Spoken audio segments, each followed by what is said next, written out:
Üdvözöllek, szeretettel köszöntelek a csatornámon.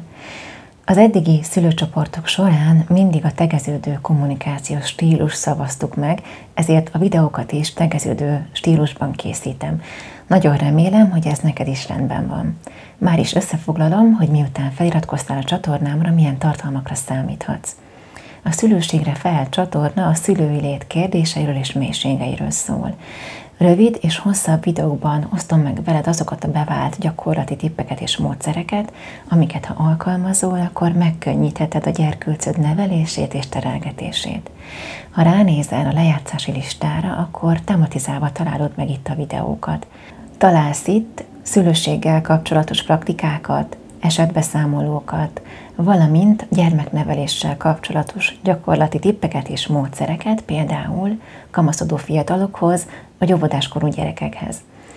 Köszönöm szépen, hogy bizalmat szavaztál nekem és feliratkoztál a csatornámra.